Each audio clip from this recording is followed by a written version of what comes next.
పదవి అంటే ఆయన ఒక హక్కుగా భావిస్తున్నటువంటి పరిస్థితి. ఆయన రాజశేఖర రెడ్డి గారు బాధ్యతగా ఫీల్ అయి ప్రతి చిన్న పెద్ద ఎస్సీ బీసీ ఎస్టీ మైనార్టీ మహిళ యువత రైతు మొత్తం మనం చూసినట్లయితే అందరికీ కూడా ఒక మంచి నిండు హృదయంతో పలకరించి అభ్యంగా దగ్గర తీసుకుని చిరునవ్వుతో సమాధానం చెప్పినటువంటి గొప్ప నాయకుడు మన చిరుపాల్ చక్రపాణి రెడ్డి గారు అయితే ఈరోజు బుడ్డా రాజశేఖర రెడ్డి గారు మరి చూసినట్లయితే ఫారెస్ట్ అధికారులకు అన్ని వ్యాన్లు వేసుకొని పోయి అక్కడ ఉన్నటువంటి వాటి కాగితాలు కూడా తీసుకుపోయి అదేవిధంగా చూస్తే సెల్ ఫోన్లు తీసుకొని ఆయనే వాళ్ళ వెహికల్ ని డ్రైవింగ్ చేస్తూ గెస్ట్ హౌస్ లో కూర్చొని ఏమైనా సరిగ్గా తగ్గలేదో మా కొట్టండి నేను చూడలే అని చెప్పి నిలబడి కొట్టిస్తున్నటువంటి పరిస్థితి చూస్తే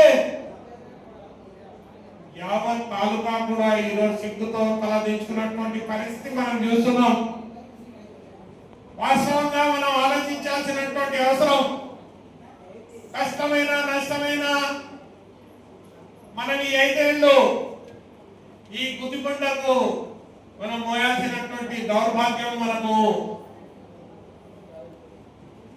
తొందరపాటుతోనో అనాలోచితనో ఓట్లేసినటువంటి ప్రజానికం ద్వారా ఈ గుదిబండను మనం మోయాల్సినటువంటి పరిస్థితి.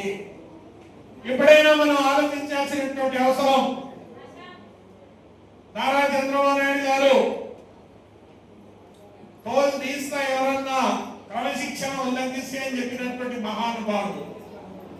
ఆ మహానుభావుడు ఈ రోజు ఇంత సంఘటన జరిగితే ఒకసారి చూసినప్పుడు ప్రతాప్ రెడ్డి మాజీ శాసనసభ్యులు, అదేవిధంగా చూస్తే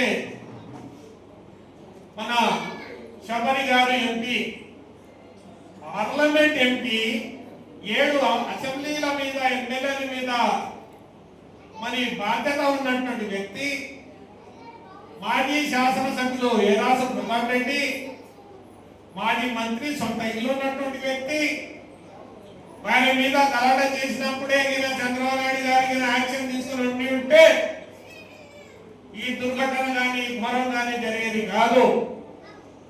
మరి ఆయన ఈరోజు ఒకటే చెప్తున్నాం, మీకు కొన్ని విషయాలు తెలుసుకోవాలి. బుడ్డా రాజశేఖర రెడ్డి ఎప్పుడు చేసినా ఆయన సొంతంగా రాజకీయాలు చేసే పరిస్థితి లేదు. కొన్ని రోజులు చూస్తే భువనాగిరెడ్డి గాడ్ ఫాదర్, కొన్ని రోజులు చూస్తే బైరెడ్డి రాజశేఖర రెడ్డి గాడ్ ఫాదర్, కొన్ని రోజులు చూస్తే కే కృష్ణమూర్తి గారు గాడ్ ఫాదర్, ఇప్పుడు చూస్తే BC Janardhan Reddy God father.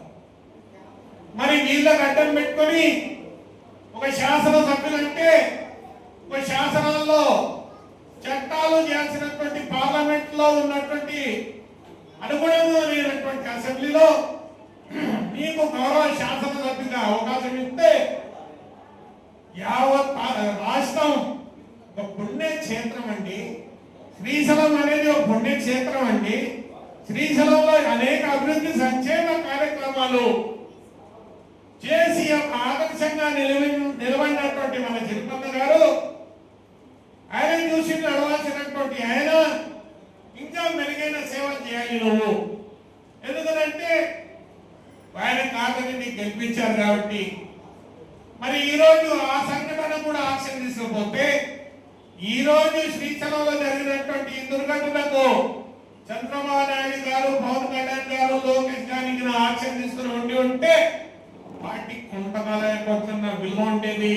ఇతను మాత్రం ఖచ్చితంగా ప్రజల్లో దిగజారిపోయినటువంటి పరిస్థితి వాస్తవం. ఈ రోజు చంద్రబాబు నాయుడు గారు మూసిపెడితే పాసిపోయినట్టు ఆయన ఏదో యాక్షన్ తీసుకోకపోతే ఈయన చేసినటువంటి తప్పిదాలన్నీ పార్టీ మోసి పార్టీ కూడా ఈ రోజు బజారు పాలయ్యి చీదరించుకునే పరిస్థితికి వచ్చింది. అంటే తెలుగుదేశం పార్టీ క్రమశిక్షణ పార్టీ అని చెప్పుకుంటున్నటువంటి మీరు ఇంత ఘోరంగా అవమానంగా ఇష్యూ కాదు, పెద్ద ఇష్యూ అండి. పాలసీ అధికారులు అనేది చాలా గొప్ప అధికారులు. వాళ్ళు పెద్ద ఒక ప్రాపర్టీకు హోల్డర్ బాధ్యత కలిగినటువంటి వ్యక్తులు వాళ్ళు.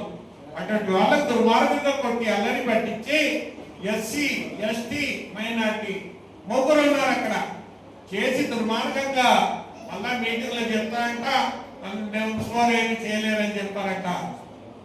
అంటే ఎక్కడ పోతున్నాం? ఎవరేం చేయాల్సిన పనిలే, ప్రజలే తిప్పి వార్తలు పెడతారు. తిప్పి తిప్పి మళ్ళా ఎలక్షన్లు వస్తాయి, వార్తలు పెడతారు. కాబట్టి ఎంత తక్కువ చెప్పుకుంటే అంత మంచిది అని గురించి. అయినప్పటికీ ఈరోజు జరుగుతున్నటువంటి పరిణామాల్ని మనం ఖచ్చితంగా తీవ్రంగా ప్రతి ఒక్కరు గొంతెత్తి మనం ఖండించాల్సినటువంటి అవసరం ఎంతైనా ఉందని చెప్పి తెలియజేసుకుంటూ, మరి ఈరోజు ఒక ఆదర్శమైనటువంటి నాయకుడు, మనం ఎన్నెంట ఉండి మనం ఆయనకు ఆదరించి అభిమానించి గౌరవించి ప్రేమించి